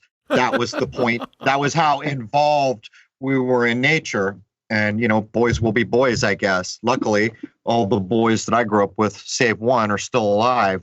Shouldn't be, probably. But my wife and I remember to this day, as we drove from downtown San Diego out towards East County, there used to be an old steel bridge and there was a waterway called Sweetwater. And that tells you something about the indigenous people who named it. To call a thing Sweetwater has pretty important ideas behind it. There's a smell in the evening and in the early night when you drive through there that is unmistakable.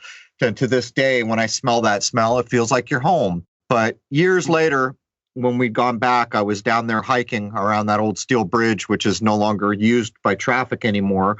And I realized all the invasive species that had come in the waterway. Now, we'd learned things as children. If there was crawdads in the water, we were told we could drink that water, and we did. And I never caught any of these supposed diseases from all the cattle and deer and a poop and all the things that are supposed to be. I don't think I'd do it today. But the point was, when back in the 60s and 70s, if you could catch crawdads in the water, the chances were you could drink that water. And we lived by that. We did those things. But now what we see is the East County out there has become a rich place for big, rich homes. And so the egos come with it and all the ornamental plants. And what's happened is in Santa Anas and high winds and other things, these plants have propagated into streams and other places. And now you find these big ornamental plants choking out other plants. And it changes the smell of the place. I noticed right away. It's still there, just not to the same level it once was. And so, this is a double-edged sword. When we're talking about invasive species, why are they there? Well, they're mostly there because of ego. That's why they're there. Because someone wanted a beautiful plant in their yard, or someone else didn't want to dispose of a plant, so they chucked it out their window. Phragmites is wholly that. And in a place like where I grew up, it's chaparral. It's desert, basically. It's high desert. And when these plants come in on the waterways, they really do change the environment. And in changing the environment, they change the plants. But I'm with you all day long. It's one thing to go out there with a machete and try to remove some of them. It is entirely another thing to try to bioengineer them out in some way, which is just destructive. I would like to hear from Simon about his business and his reach with the public and all that, and to hear the difference as time has gone by of what he sees, especially since he has been trying to do a public image kind of thing for the work that he's doing. Yeah, right on. Thanks. Yeah. I mean, this all sort of stemmed from me being sick, if you will, right? So, as a teenager, they diagnosed me with so-called autoimmune condition, right? Which basically means a mystery, and they don't know anything about it, but it's something's happening to my body, right? And so it's a degenerative type thing. And, time goes on, and eventually I needed a liver transplant.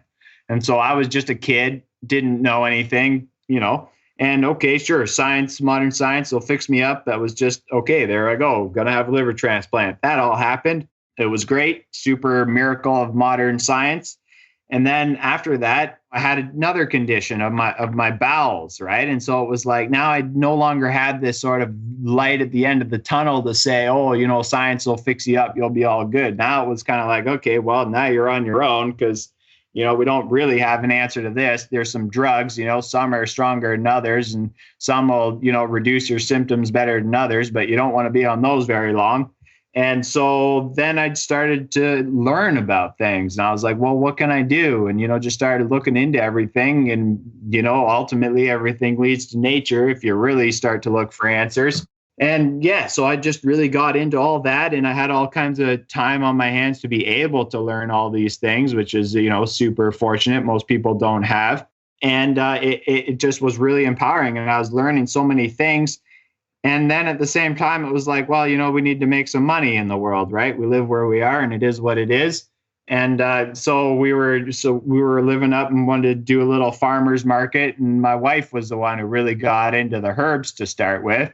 And then she was making these little teas, and it was like, okay, well, let's blend up some, basic common herbs into some basic tea formulas that can, show some people what herbs can do, right? And so that's what we did. And so we just get some herbs and we blend them up, and it's really easy, and it's a basic little tea thing. And it's really my wife who does all that stuff. I did sort of, get out there and talk to people. But so there it is, right? And so now we're doing that. But that's just an introduction into a whole lifestyle, right? It's like, here's a little blend of a few herbs.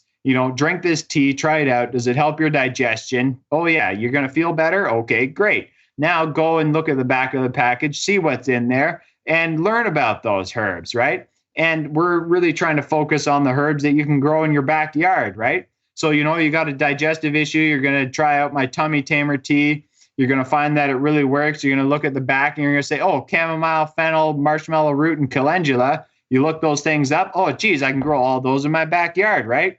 And then we get into this whole idea, like I was talking about earlier, the wild forest gardening, and you start to grow all these things, and it turns into this whole empowering people to take charge of their own well-being and to connect with nature and to, see the power of plants, right? I'd say, herbs are here to help, right? My funny little tagline.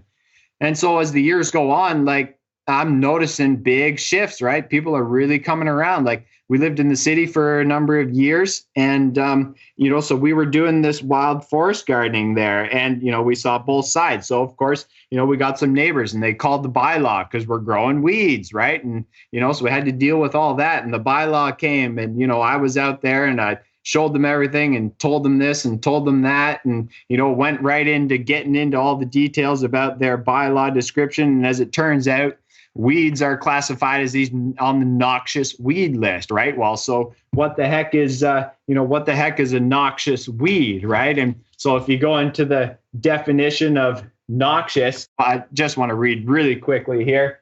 Noxious: hurtful, harmful, baneful, destructive, unwholesome. So what the heck is that, right? You're going to call certain plants by those names, right? And Crow, you mentioned before about the milkweed being, that plant was on that list, milkweed on the noxious weed list, just because it grows well in farmers' fields, kind of a thing, right? So anyway, so I'm growing a bunch of these plants, and it looks like a big pile of weeds, but really it's all kinds of food and medicine I'm growing. So we were having people in there doing tours. I was telling them about it. People were loving it. So, so anyway, I got the whole city involved, and counselors came, and they had to get their local naturalist expert out to come and identify if I was actually growing any of the noxious weeds. And, sure enough, I was growing a couple, two plants, two particular thistles were listed on this so-called noxious weed plant list. And so I was able, but I went in and I told them all about how I'm using these and this is what I'm doing with them. And but wait, are those thistles native? No, they're not native. So, right. And then, so, all right, so fine. Okay, you can grow that one thistle there, but, it was like a power struggle kind of. It's like, okay, but you have to cut down this other thistle, the bull thistle, which is this big, really prickly, really tall thistle. And so, yeah, okay, fine. So I get like a week to cut it down and get rid of it. And so anyway, my wife goes back there and she just snips it down so that it just blends in with everything else. It's not really tall anymore, right? And so he comes by and can't distinguish it, and then it's all good kind of a thing, right? So, and so I'm out there doing plant walks and things, right? And I just get people out and I go to some green space in the city, some random little place in the park maybe or something, and, get a few people together and go out and walk around and like most people just don't know about this, right? And once I start saying that, oh, look, here's 10 plants growing on the edge of this parking lot that we just parked on that you can use, right? And look, we'll walk over here and we'll find them where they're not right next to the parking lot. And, and then I can tell you all about why they're so good. And they're really eating this stuff up, right? I mean, so many people are being sick and tired of being sick and tired, right? They want something. They want to connect with nature. They want to just really do something real, right? It's just so much falseness out there. And so really working with these plants has just been really, really awesome. And it just keeps on going. And, listening to you guys now, delving into the world of spagyrics, right? It's like taking all of this to a whole nother level kind of a thing, right? Really upping the potency of a lot of these plants. So really what I'm all about is trying to just bring this awareness to people's minds and show them that there is another way and that, nature is here for us. And we just need to engage a little bit and just to connect with nature, right? And just use your senses, different senses, taste and smell and touch and sight, and connect with the plants. And that's just basically what I'm trying to do, all the while working with my own personal health conditions. Like, I'm dealing with some pretty serious heavy duty stuff, right? And so a lot of the time I'm really just retreating, and especially this last year, it's been heavy duty for me. And so I've really just sort of retreated and been off the grid, just sort of looking after myself and learning, doing my own things, while my wife, she's really the businesswoman and puts my name on it, and I go out and say the stuff, but she does all the work kind of thing, right? But yeah, it's all just getting the word out there and presenting a lifestyle, right? Because that's it at the end of the day too, is that it's a lifestyle and it's a practice, and these are things that you cultivate, right? It's not just a quick, easy thing. This needs to be developed, and it's a seed to be grown, right? Be careful of the, thought seeds you plant in the garden of your mind there. I think that's a Funkadelic line. But, that's the whole idea, right? And how do we cultivate these seeds of goodness within our lives in a lifestyle type of a way that is life promoting, right? Whatever situation we find ourselves in, nature is here for us. Even if you're in, downtown Manhattan, I mean, I've never been there, but from the movies, it's awful lot of concrete. But I'm sure as soon as you go down one of those little back alleys or something, you're bound to find some weeds growing out of the concrete somewhere. And, even if you don't go to those weeds and you don't eat them, I wonder what would happen if you just went and you sat there and you touched it and smelled it and felt it and looked at it and wondered about it for a while. It's there's some powerful stuff there, and there's a lot more to nature than we're led to believe right off the start, right? We really don't learn any of this stuff in school or anything like that, right? So it is a path that needs to be sought out, right? It's not usually one that we're not taught this by default, right? We need to go our own way, if you will, and nature is here to help us with that. And, with our little business here, we're really just trying to show people, right? That's the whole idea of, we're putting our faces out there and we're putting a face on it. And, with my business, it's called Simon Steeps, right? And, it's a fun little alliteration, and we got my face on it. And, it's a fun little thing down in the city. People got to know who I was, and you could see me, and it was like, oh, hey, you're the tea guy. And then they would ask me about stuff, right? And it was just, it's like a way of generating conversation and interest so that people want to talk to me. And then I can, maybe plant a little seed of thought in their mind, right? So that they can go and cultivate these ideas, which they may never have considered before, until they recognize my face and talk to me for 5 minutes on the street, kind of a thing, right? So here we are, we're all doing what we can. We're living in a crazy world, and nature is the only thing that's real. And we need to get back to nature as best we can, right? So we're just trying to put the word out there, and there's so much to it that I've been super fortunate relatively, with different ways of looking at things. A health condition, you can get angry at it and you can be frustrated. And, I could sit here and feel sorry for myself and just lie in bed and watch TV all day, but, to what end, right? Or I could, get up in the morning and, read my book on spagyrics and learn about permaculture and go outside and, talk to somebody and say some stuff, right? So that's it sort of at the end of the day. Well, it's a telling thing when people define plants that grow in our world as noxious. Those two ideas don't go together in my mind. And I suppose we could find things in the plant kingdom that might be described as noxious, but the whole point is they're designed to do that. So almost on the face of it, the word noxious doesn't fit. There's so few of those plants. Just as a really quick example, the northeastern United States, southern Ontario, there's like over 2,000 different kinds of plants, say, that grow there. And as far as like poisonous ones that might hurt you, there's like 1% to 2%, right? So we're talking like a very small number of plants relatively in the number of plants that grow in a particular area that may hurt you if you ingest them. So if you learn those plants really well and damn well what, poison ivy looks like and, poison water hemlock, you're pretty good from there. Like, you're off to a really good start because there's not really that many plants that can hurt you. And that's one of the big, sort of fear porn ideas is that there's poison plants everywhere and you're bound to pick one and it's gonna kill you, kind of a thing, right?